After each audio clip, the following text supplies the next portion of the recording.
welcome back to the EntreNetwork podcast where we talk about the good, the bad, and the ugly. So this episode, we're talking to Sarah, who's the newest team member on our team. In this episode, we're going to talk about the overall process for post-production, which is going to be a lot. Welcome to EntreNetwork, brought to you by Revision Marketing Group. This podcast is meant to serve as an entrepreneurial knowledge base of wisdom and practical tips in marketing, branding, and technology to help grow your business effectively.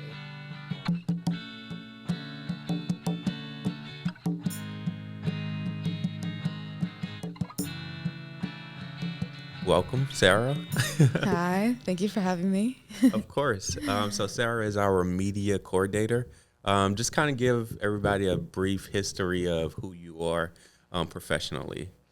Well, I went to school at LSUS and got my bachelor's in fine arts. And then from there, I really just worked at my job that I had throughout college, which was working at Sports Spectrum as a shoe salesperson. And then from there, I moved into management there and then shipping and receiving. But this is my first art, graphic design, video editing type job here at Revision. So extremely great talent to have on a team. I'm fresh off the boat. Fresh off the boat. Most Yes. of us are, though, but it's a process of just learning and applying everything. We'll get right into post-production for video podcast. So we have two separate video podcasts. One is called Young Creatives, which is a collective for the entire team. And then the other one is EntreNetwork, which is the one we're on now. It's more so geared towards educating small business owners and CEOs about marketing, branding, and technology to help them grow their business. So within these video podcasts, of course, we have a lot of data with video. So as far as our podcast, we use Premiere Pro, which is a video editing platform specifically for video production.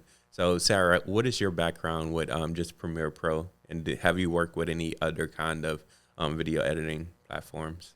Well, I mostly used it in school, but I also worked with Fairfield Studios as an intern. Incredible company, by the way. Yes, they're so awesome, and they do so much, especially just with the community here. I feel like they're really good about like outreach and like small businesses and helping with that.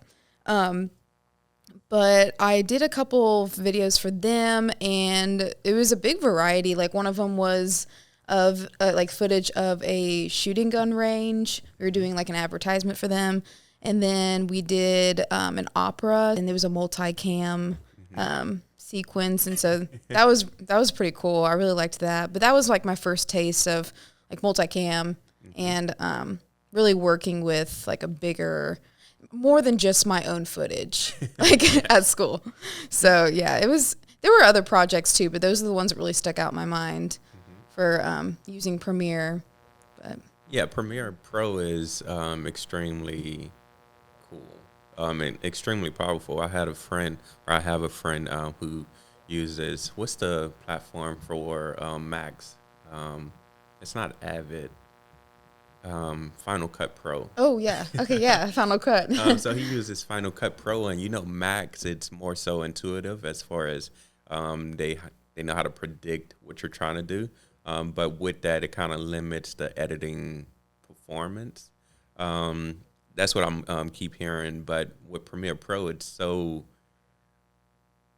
you can pretty much do anything and everything within Premiere Pro. You have a lot at your fingertips, which can be both good and bad because you have so many tools to kind of learn and work with to the point where it's sometimes overkill as far as like trying to learn all of these different things. But the other thing that we use is After Effects. So After Effects is pretty much the graphical animation stuff. It's much more powerful than Premiere Pro at certain aspects, right? So we use After Effects in a lot of different pre-compositions that we do, such as like the lower thirds, which is the text that goes on the lower third part of the screen with your name or some kind of social profile or something like that. But pretty much that's the two platforms that we use for post-production. We used Audition once upon a time, which is a audio editing platform, also Adobe Suite. But with that, we just kind of brought that workflow back into Premiere Pro, as you saw within the last few weeks. How long have you been here? I know it's been I believe it was the second week of January. So, and I know it's been over a month. yeah, definitely. Yeah, I think it's been about 2 months almost. Correct. So with our post-production workflow, we mainly start with the video first. So even though it's an audio podcast, we start with the video first because that's a little bit harder to get right, or it takes a lot more time to edit the video than it takes to professionally touch up the audio. So at first, that wasn't the workflow. At first, we brought it into Audition. We brought it into Audition and professionally mastered the audio, and then we exported the final professional audio, and then brought that to, of course, Outer and things like Spotify and Anchor and stuff for the audio, right? And then the video was the second step in that process, where we brought the professional audio into Premiere Pro and matched up the video sequences and stuff. And then we went ahead and edited it.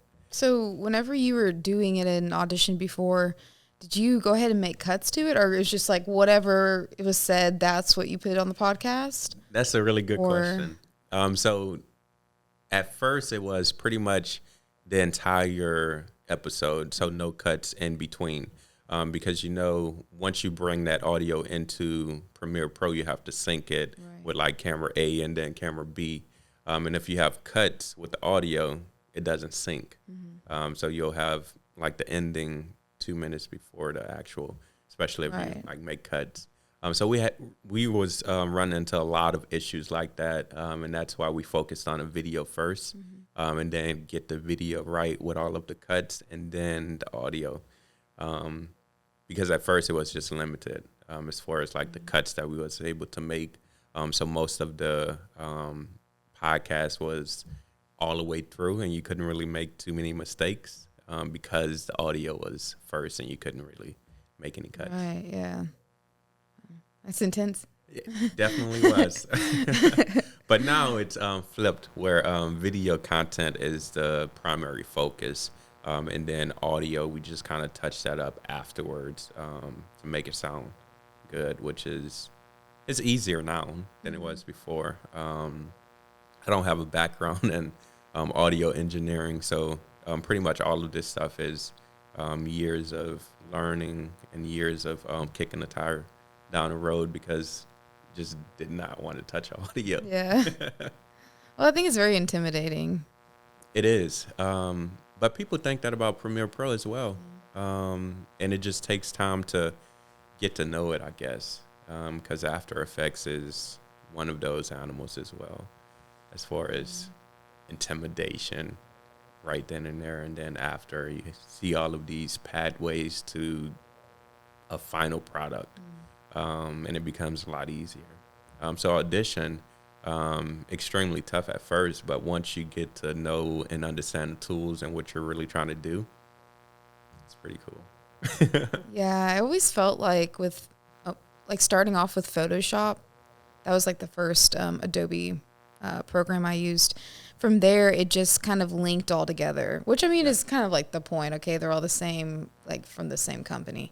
But I don't know. After that, it just all made more sense. And then going from After Effects to Premiere, I found it was actually probably one of the easiest programs for me to get into. So you went from After Effects into I was really into After Effects. I really loved doing typography and like little videos where it's like where it's going across the screen and stuff like that. Like I had a whole class dedicated to that, like typography in After Effects. Oh, that's pretty cool. I really enjoyed that. That's pretty cool. I went from, I also started in Photoshop. So funny story. So back in my previous life, I'm gonna keep saying that for anything bad that I did when I was like a kid or whatnot. Probably in high school, 2012 to 2014 or something like that. I was heavily into like photography and then getting into video production.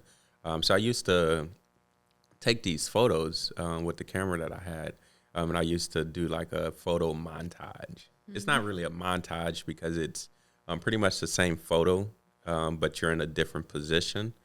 So I was like in a mirror on one of the photos, and then I made a funny face or something like that in the mirror for the second photo. And then I erased the reflection in Photoshop and merged them together. So you see a different reflection. So I was into stuff like that. And that's where I kind of picked up and learned how to do Photoshop with all of the layers and adjustments and things like that. And then transitioning over to After Effects as well, because I don't think I was like truly into, well, no, I think it was Premiere Pro first and then After Effects. But Premiere Pro was just kind of natural, especially the layering with from like Photoshop and stuff like that, and the adjustment layers and things. The pre-comps and the sequencing was different, but it wasn't like too bad.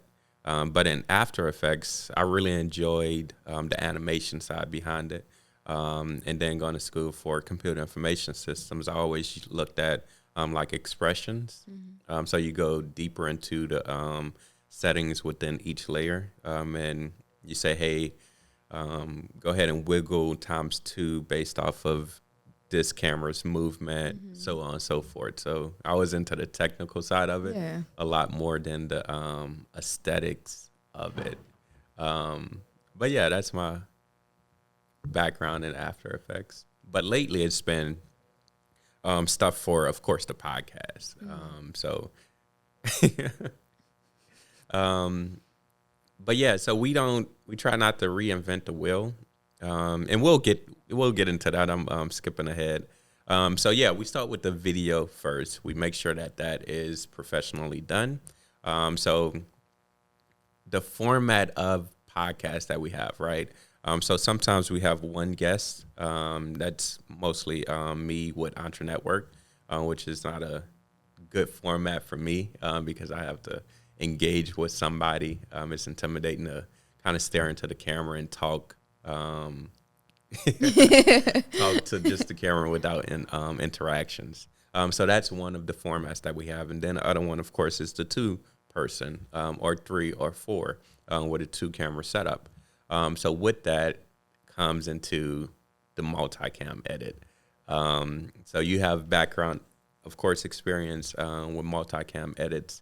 I didn't when we first started this. And it was like 4K footage. Trying to do a multicam edit with that on a computer that wasn't really built for it. So it's fun to try to break down the barriers from a technical standpoint and see what's possible. But yeah, so we have the synchronization first, which is like the first thing that we do with the footage. So you have camera A, you have camera B, and then we have external audio going directly into the Rodecaster Pro. So we dump all of that footage into a project folder, right? So what comes after that? Well, then you want to pull it all into open up Premiere, and then you want to start a new project, dump it all into one project, and then from there you're going to pull it onto the timeline and try to sync up the sound. You can use a tool that Premiere offers, but it does take a while. It does. Sometimes we'll usually do a clap, which we actually did not do before this video. But I don't think it'll be too long, so I'm sure that we'll figure it out. But we usually do a clap, and then you can see on the timeline for the sound waves where that peaks. And so you just line up those that footage all together. Usually it's just 2, because of course just 2 cameras. So yeah, so that's usually just like, well, for our setup it's 2 cameras, right. And then you just sync those together with the audio because it's a separate file, and then video, and then the second camera video. For us, it's a little bit more complex because we have the so I think the GH4. So we use GH4s and GH5s, which is a Panasonic line of cameras, Micro Four Thirds. Getting into the technical stuff, Which I don't know. I should. and which I love. I will. But no, I don't think it's truly necessary to know everything about the camera. Yeah. If you got somebody who does. I just want to keep up, you know? Well, they change every year, so it's That's true. definitely tough. But yeah, so we have the GH4, which cuts the video files into like 5-minute segments based on the resolution, right? So I think it's a 4 gigabyte file or something like that for every 5 minutes or so. And that's dealing with something about the overall file structure without diving too deep. And then a GH5, it has just this one big file. So the first thing that we do is consolidate or do a pre-comp of all of those videos that were cut up. And it's pretty much one file now. That's not true. It's like a pre-composition, but in reality, it's just one combined file within Premiere Pro. And then we sync those up with the sound, which is not professionally done at that time, right? It's fresh out of the recording device. And then the next thing that we do is we pre-composition, do a pre-comp for that one, and we work on the multicam switches. So you want to dive a little bit more into that one? It's pretty easy to do. I mean, you select all the footage that you have, and then I believe it's just like a setting on there where you can say multicam sequence, and then it switches so that you can either like 1 for camera A and then switch to 2 for camera B. And from there, it's really easy to do because you can just play it the whole time. It doesn't stop or start. And then you can also like go back and like just pull, like drag your mouse along wherever you need it to be on the footage and go back. And then you can play it again and it will actually cut over what you already cut. So it's really quick. And especially if you watch the sound waves, you can see who's talking. And then it's a little bit easier to switch back and forth too. But we mostly just try to keep it on the person that's talking. Sometimes I try to switch it up because if one person talks more than the other, sometimes you want to see the person's reaction. Like if they tell a funny joke, the other person laugh. So yeah, like that. Yep. So with that, that's exactly right. So at first, when we was getting into like video production or video podcasting specifically, we didn't know what to kind of expect as far as the post-production workflow, because the sheer volume of episodes that we have. At first, it was a weekly podcast, and now it's bi-weekly for pretty much both of the podcasts. But we have different projects within to push out like content. So it's a lot of post-production needs. But with that, we just didn't know what to kind of anticipate. So with the multicam, or was I on cuts? So with the multicam switch, a really good automation that you touched on was pretty much looking at the sound waves. So from a technical standpoint, we use the Rodecaster Pro, which breaks down it's a multi-track session or multi-track audio. So your camera or your microphone, it's just one track. Same for this one, and then same for the other 2 ones that we have. So you bring that into Premiere Pro, and you sync it with all of the footage. You can see which camera or which mic is actually talking. So with that, so that's where my train of thought went. So with that, we didn't know what to expect from an audio or video production standpoint, but we found that it's easier to edit video for the multi-track session anyway, or multi-camera edit if someone is just talking the most. So for instance, if I'm talking the most in this episode versus you just kind of butting in and saying a few words, and then it's back to me doing like a lot of talking. That's a little more optimal because you can quickly see as far as like the overall audio, audio wavelengths, who's talking the most, and then you can just kind of skip through the entire session instead of listening to the entire. Yeah.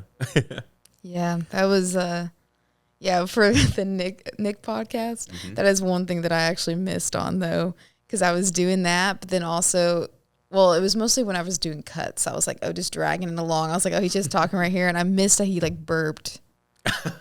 I like just missed it. And Christian, when she was watching like the not final video, but she was making for the social media cuts, like the timestamps. She was like, "Oh, thank you for leaving that in." I was like, "Oh, thank you for telling me." Yeah, because it's a lot of layers that you have to kind of go through for the entire production, as far as like editing the long form video. And then we haven't even gotten into the social cuts yet. Oh yeah, sorry, I'm skipping ahead a little bit. But no, that's a really good take, because with that it goes from the multicam to the actual cuts where you cut out those things. So with the multicam edit, we want that to be as quick as possible, because the bulk of the task that's been completed is just switching between the camera angles based off of who is talking, right? Yeah, and you don't even need to like cut anything out yet. Yeah, so pretty much no cuts for the multicam edit. You're just switching the camera that way. For the cuts sequence, which we're moving into the cuts, you're pretty much listening to what's awkward within a podcast, and making those cuts, as far as like if someone says something wrong, or if they didn't want that portion in there or something like that, or if you guys took a break, that's where you would make those final like cuts for the overall storytelling element of the podcast to make sure that it flows.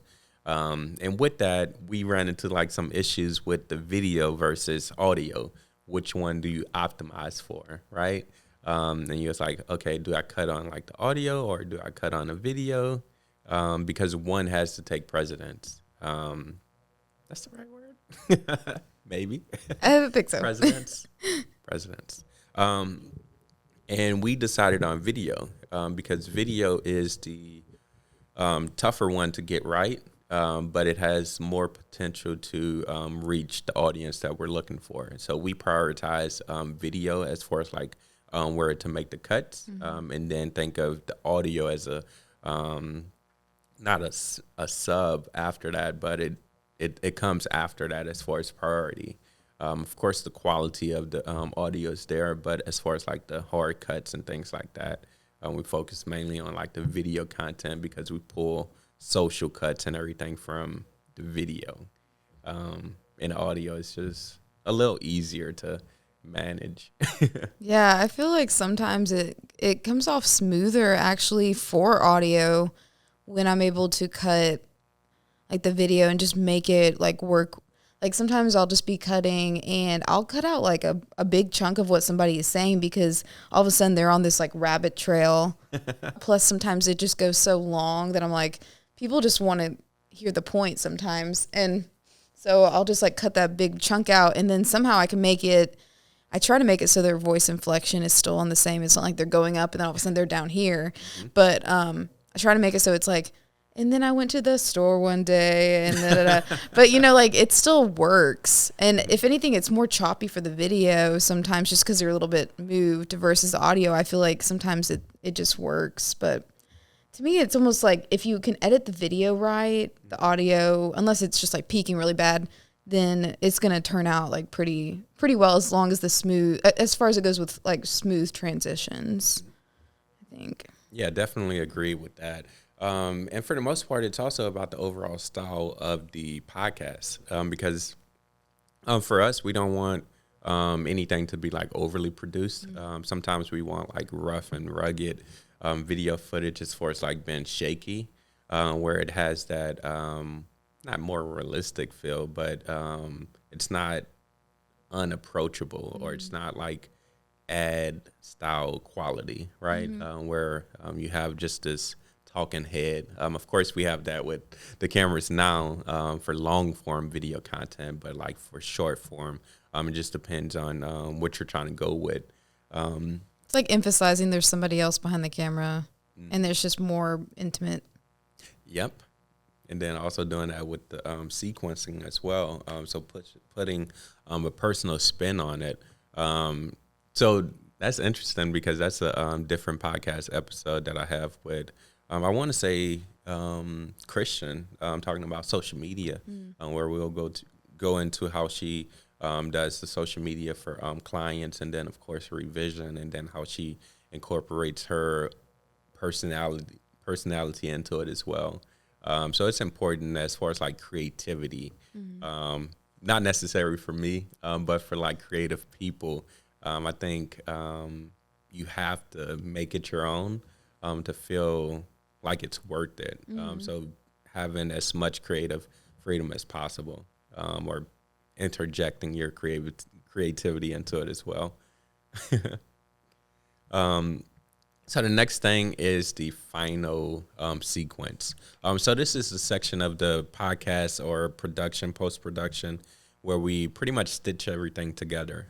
So we edit the color pretty much last, where it's just some basic tweaks. But with that, we always shoot flat, which is pretty much so flat.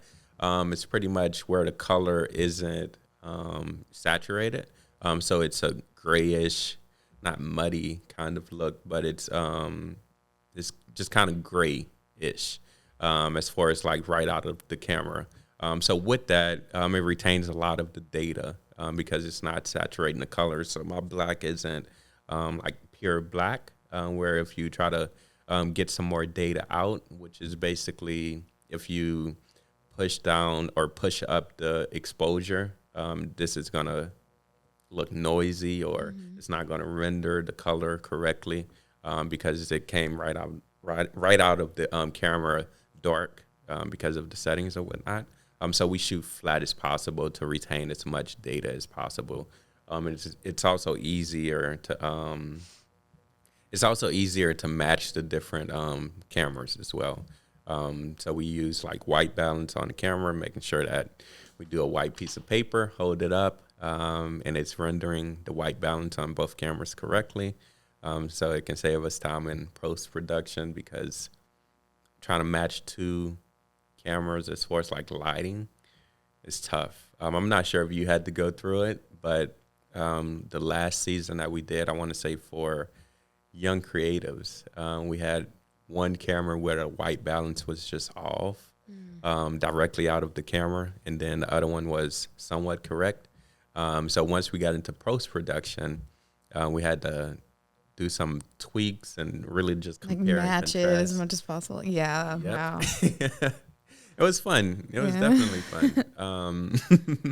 But of course, if you can shoot to edit, make sure that you're shooting flat, and then the colors look somewhat the same from camera to camera.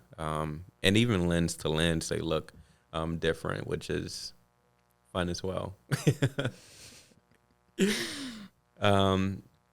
So yeah, after that, the last thing that we do is just color grading everything, putting the intro on there. We also record a brief recap, which is a summary of what we discussed in that podcast.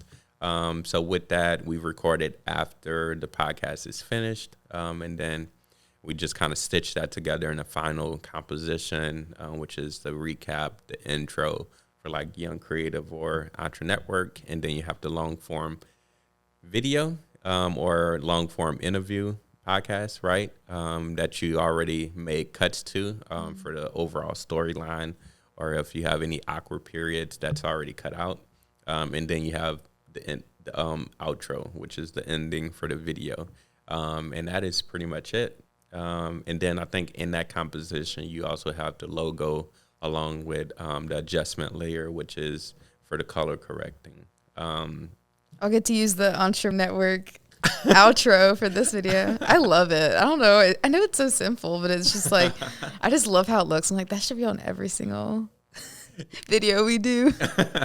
Yes, so I designed that one, and it probably shows because it's super simple, but I'm not like the most creative, so I tried my best to make everything easy as far as aesthetics. You did it in After Effects? Yes.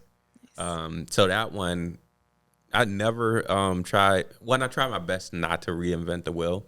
So we used libraries, of course, like Envato Elements, and it was pretty much a template where you just had to go in into After Effects and change the colors and typography to make it on brand.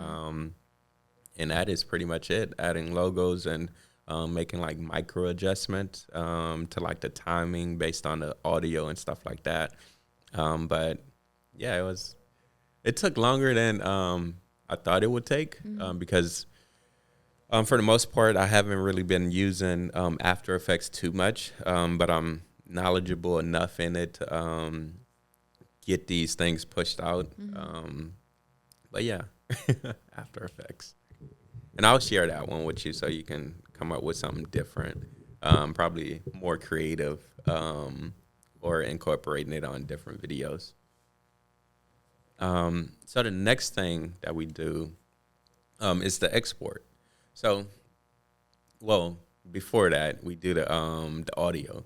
So we just make sure that the audio is good as far as the quality of it. We reduce the noise by something called noise reduction. And then we also bring more dynamic vocals into the mix. So most times for audio, so I touched on the Rodecaster Pro, which is the audio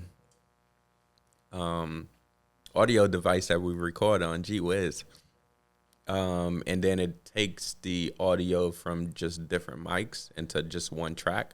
But it also has a stereo, which means it combines all of those mics into these two layers for left and right as well.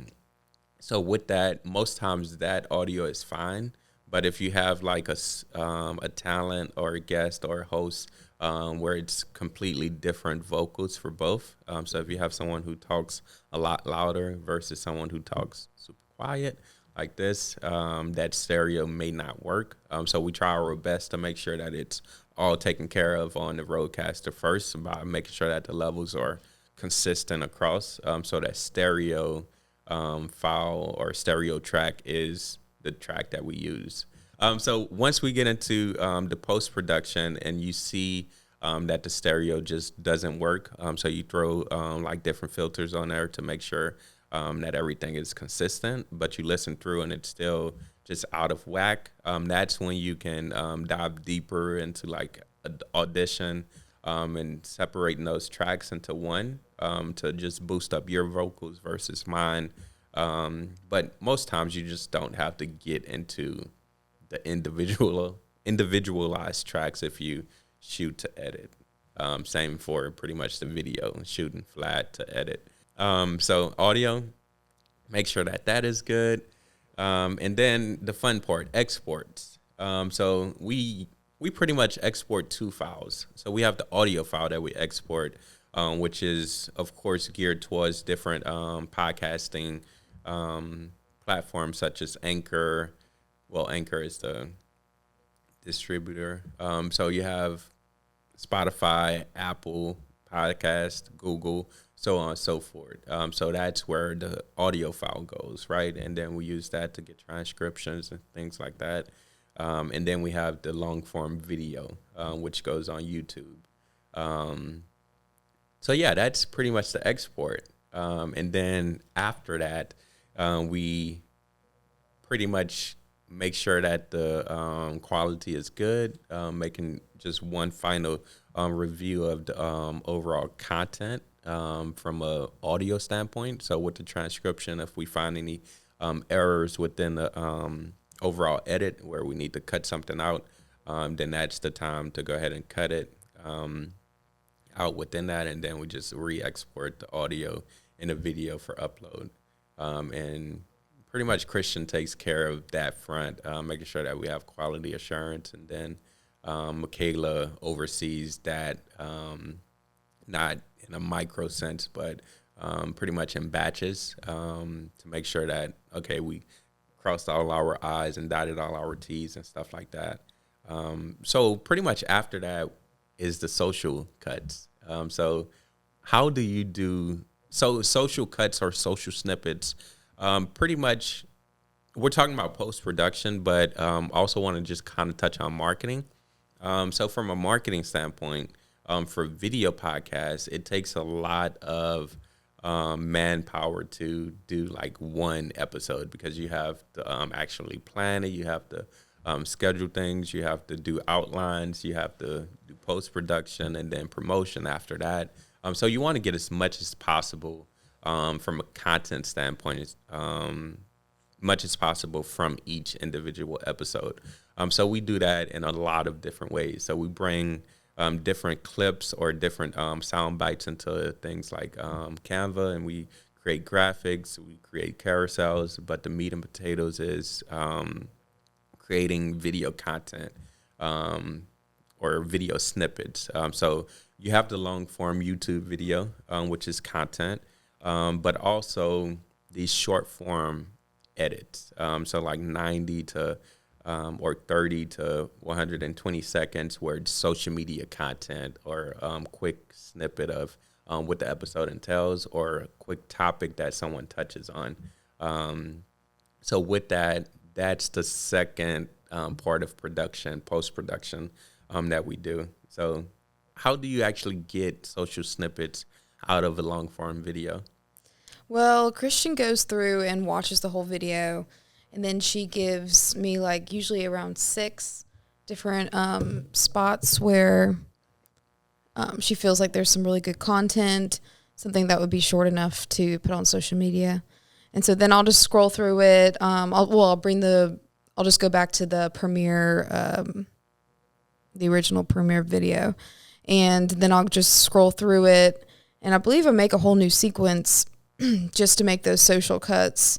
But I'll just keep it all in one sequence, and then I cut out the little spots I think are good. So I'll just listen to where she has that timestamp, and then wherever I feel like it's good, I'll try to cut it. And then sometimes I even will listen a little bit longer, and if there's something a little bit further on that still applies to it, that even if it's just one sentence, because with social media clips, it's just about really, really tiny bits of content.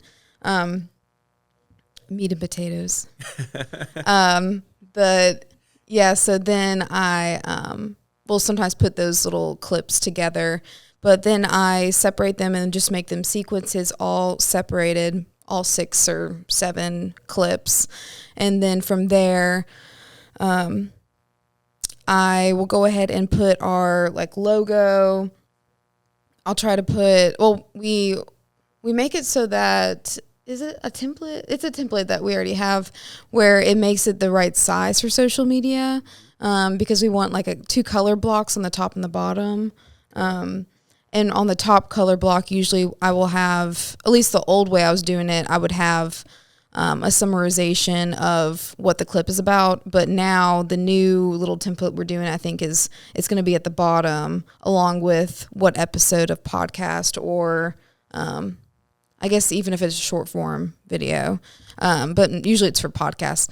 But then I'll do like the name of the podcast underneath it, and then we still have our like little revision logo, and then either the Young Creatives or EntreNetwork. It's pretty short for Entrepreneur Network, but EntreNetwork.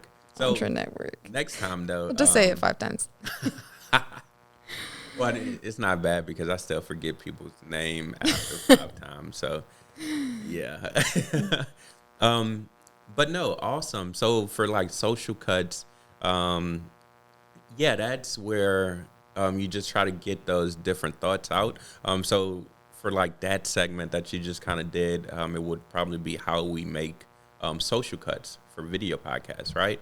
And then at the bottom, so that's the high level topic, the text that goes on like a square video. So you have blue at the top, and then you have the name of the snippet, so you can stop people from scrolling.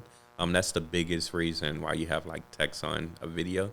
And then at the bottom you have the name of put the podcast or the episode, right?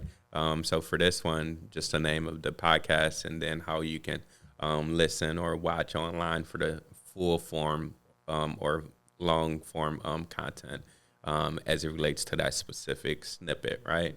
The website where it's pretty much a directory. So you have the long form video, you have the transcript, you have photos and different things like that, and then links to Spotify and Anchor, or Spotify and Apple and Google. What is Anchor? So Anchor is the platform that we use to upload the raw audio, not raw audio, the final audio, and then that platform shoots it over to Spotify and shoots it over to Google and Apple. So it's pretty much I cannot think of the word, but it's a not synergy. Yeah, so it's that where it transmits it to the different providers. Gotcha. I cannot think of the word because it's a word not from real estate, but it also applies to real estate. So it's just like quicker because you are able to just do it one time and then it does all the other different places. Correct. Versus like you could still just send it to like all the different avenues we use. It would just take longer. Correct. Okay. And also the updates. So if you had to make an update to like Apple, and you're doing it individually, it's just going to take longer to go to each platform to update that content. So that's the social cuts. So just make as many as possible per episode to get the most out of the episode, and also have shareable content because bite-sized snippets perform extremely well, and it also engages the audience for like social media purposes. And even with that, even with the content that we have, I talked about one previous episode of like or repurposing some of the content. So the last three episodes from like season 1, you went ahead and went through that and got more snippets out of it because it's pretty much evergreen content. So from a marketing standpoint, evergreen is pretty much, hey, this is not going to fade over time as far as the quality of the content and the relevancy of the content. So you can pretty much push it to people 365. Not the same people every single time, but you can just use that content over and over and over again if it provides value. So so social cuts. For social media cuts, you have a lot of different aspect ratios. So the 16:9, which is just a standard YouTube video that we do, that aspect ratio is good for like YouTube. It's also good for Instagram. It's also good for Instagram and Facebook and different social media platforms, but it's pretty much just a raw video most times, right? You don't see like graphics or the blue up top and white at the bottom with text overlay and things like that.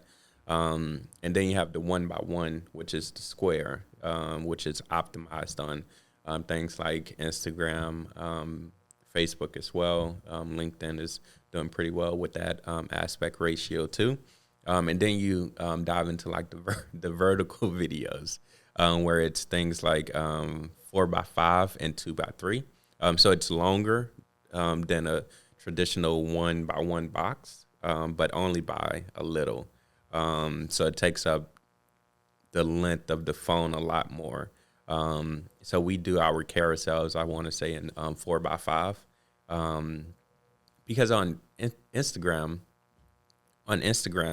if you have like and this is off topic from post-production, but on Instagram, if you have like a 4x5 aspect ratio image or carousel, for the preview, I suck at the terminology about like Instagram and social media. Christian would know a lot more about it. But the aspect ratio on like the gallery view is a 1-by-1 box. So that extra space at the top of the photo and at the bottom, it doesn't show in a gallery. So we use that for things like putting like revision at the bottom, and then at the top or something like that, putting the name of the episode and things like that, and then the preview, which is the 1-by-1, having the meat and potatoes. So pretty much the purpose of that individual carousel. So that's a really good format to kind of hide information until someone clicks on it, or if it's in someone's feed, they see the entire thing. But on a gallery view, just making it a little bit more cleaner and consistent across the gallery. So we've been experimenting with that, specifically with like carousels, but video content as well, because it gives you more length to work with, especially if you have a 16:9 within the middle of it. And then at the top, you have like a text content, and then at the bottom, it's promotional things such as the name of the podcast or, hey, follow us on such and such. So that's definitely a lot of numbers, but want to provide as much value as possible and educate our audience on what goes behind the scene, because it's a lot of technical stuff. And I haven't touched on storage. So for us, our storage, just to quickly touch on it, we use QNAP. So it's a server where we store all of the information that we have. I want to say it's 18 terabytes of information where we have redundancy built in. So it's like 10 terabyte drives, 3 or 4 of them. I want to say 4. And we have 18 terabytes of workable data. So from that standpoint, Sarah, she works on one of the editing stations and is connected to Ethernet. So none of the footage lives on her local computer. It lives all on the network drive. That way, Christian links into it via the file structure, and then Michaela as well, and myself as well. So with that, it's super expandable. So if you bring on like another editing station, you can edit the same data.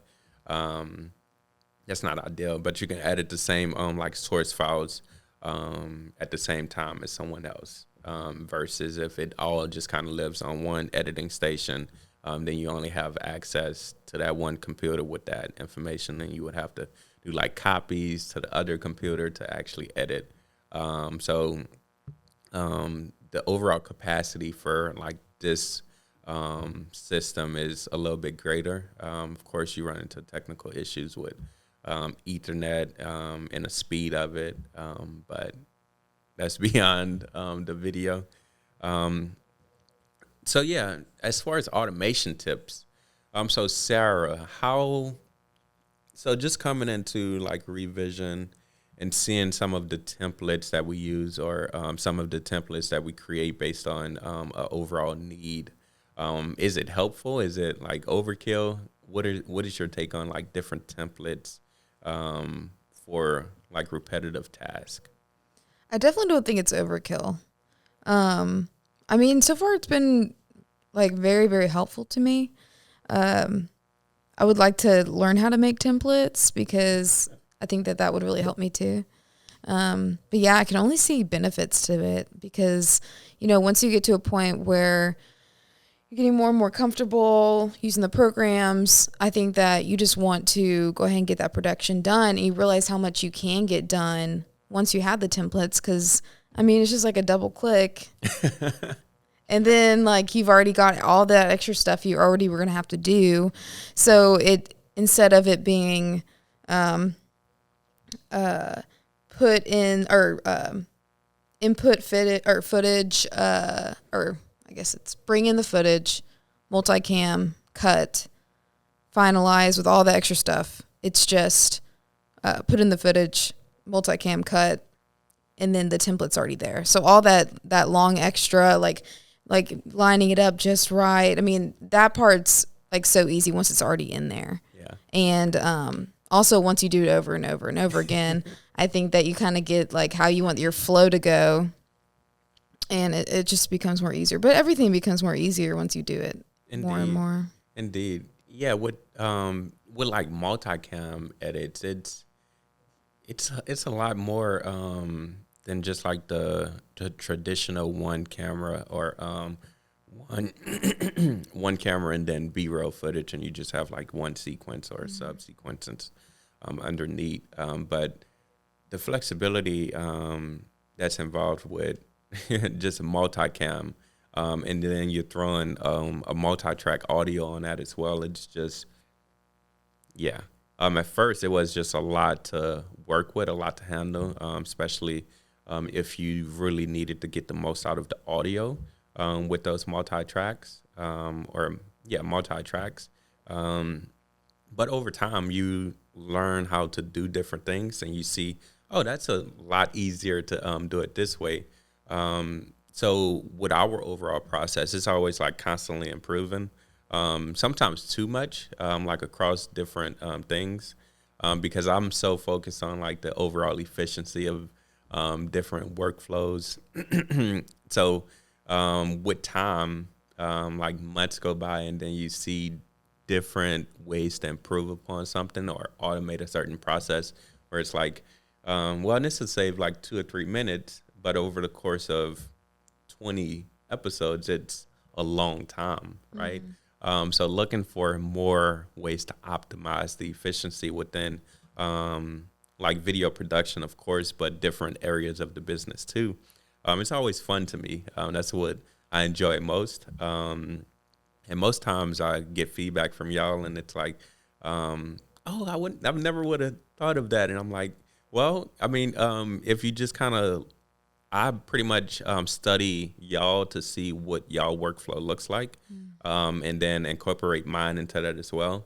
But I'm getting to the point where it's like you guys are doing extraordinarily well on different things, to the point where you guys are becoming better than me at a lot of different things, which is good because, geez, it's just always a lot. So to see someone be better with that, I just kind of study you guys and then look for different ways to automate it, which is super fun because most times it's like, dang, why didn't I think of that? But as a collective, it's like, well, pretty much got it. We pretty much got it. Yeah. Because you still need to learn as far as the overall experience that you get from doing it wrong, and then using that data to improve because the workflow is going to change constantly, or it should. Not too dramatically, hopefully, but especially in the early stages, the process changed a lot. But yeah, templates as much as possible. So we utilize our own. I wasn't able to find any templates online that really was able to do what we were trying to do, specifically for like the multicam edits. So just after episodes and episodes of practice and trial and error, we was able to get a few different templates out that has pretty much, hey, drag this into this sequence and then this one into here. And then everything else is pre-comped. So you go to the next sequence and it's the multicam, and then you go to the next and it's the cuts, and then a final one, which is it's not the hardest to build out, but it has the most assets that are repetitive, right? So you have like the intro, you have the outro, you have the consistent adjustment layer for like color, and then you have the music. So those things do not really change over from project to project, specifically for a consistent video podcast. So making templates for things like that, where it's just repetitive and you're pretty much dragging the same assets into the sequence. But the other one is libraries. So from a marketing standpoint, we always stay on brand. So we look at the typography, we look at the color scheme, and with libraries within Adobe, It helps us stay on brand. We tuck different elements for the podcast on there.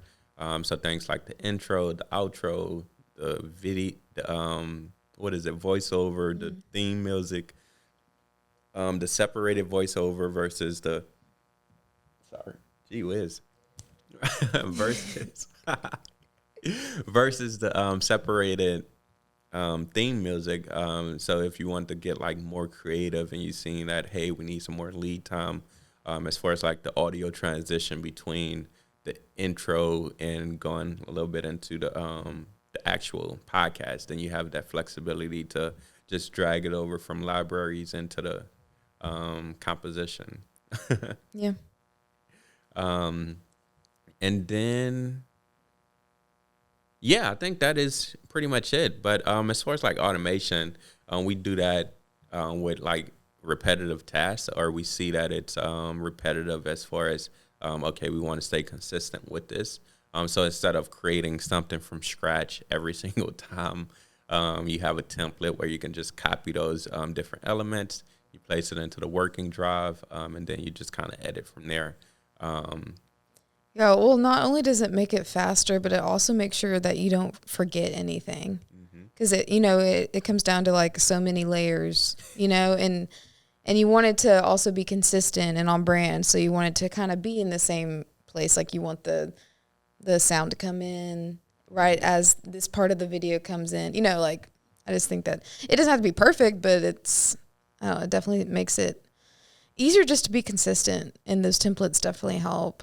And even just like not doing everything in the right step. Like I've totally made cuts in the multicam sequence before, and it's been where I just had to start over like completely. And it's just like, that was a really frustrating day, but, yeah, just the more and more you do it, and the templates help as a guide really too. But yeah. Yeah, they really definitely enjoy those.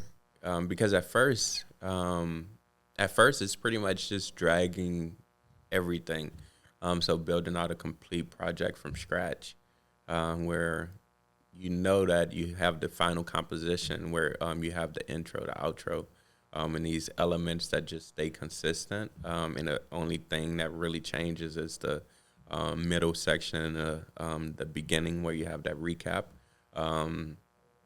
So yeah, it's just more efficient to work like that. And then as far as like organization, I try my best to be like organized because you have different team members that are accessing these different files. So repetitive or not repetitive, but consistent file structures are also important. For instance, like exports, that's what we use for like the final exported version, and then footage and things like that for the raw footage, because different team members just work on different portions of that specific project. So having that consistency, and then also consistency within like Premiere Pro or the overall files, because the way I edit is extremely different from the way that you edit. And it's not to say one is good or bad, but as far as like being able to collaborate together, we have to have like some kind of middle ground where you have different practices in place to make that you kind of know where things are. And that took a long time to build, because for me, I was organized as far as like a small business. We're still pretty small, but like a one-man shop doing video production. It's just me, so I kind of know where everything is. And then bringing on team members, it's like, okay, you have to organize the post-production workflow, and you have to have checks and balances in place to make sure that we get different things in and out. And that's pretty much across the business. So while I'm trying to work on that, as far as transparency and the resources that we use in different, not formats, but different, not procedures, but just the different workflows that we have, and actually putting it down on paper instead of saying, okay, this is how we do it, doop, doop, doop, but actually creating templates so we can practice consistency. It's, I enjoy it the most as far as like as far as the day-to-day activities that I have to do, because at heart I'm a systems guy. I really love pulling as much as possible from systems and trying my best to automate different things or seeing if something can be automated. But yeah. I think that I've learned that I really need to be organized, like very strictly, because I think that I just forget. I just forget like so easily, and there's nothing worse than like being like, let me show you this thing, and then you're like, I don't know where it is now. It's just like, what? Like I don't know. There's something wrong up here, but if I get organized, I think I'll be okay. I'll be able to work around it. But no, but no, that's all we have for today. Unless you have anything else to add. But no, so this was just to give you guys insight into our post-production workflow. But not only that, provide value by letting you guys know what we do, and then some of the improvements that we were able to make from like season to season, or first season to this season, because it's been a lot of growth. We did a recap of season 1 where we just talked about the overall workflow. So if you guys look at that and then compare it to where we're at right now as far as like all of these different workflows and being able to consistently push out different content, specifically for like social media. We always somewhat had the long form video content good as far as being able to solidify that workflow. It's always been just improving, but the most work has been done on the social media template that we use as far as like the snippets, and trying to be as efficient as possible with that. And that goes into our overall workflow for podcasts as a whole, which we'll touch on in later episodes. But yeah, thank you so much for coming on the EntreNetwork podcast. Thank you for having me. Signing out, you guys. Bye.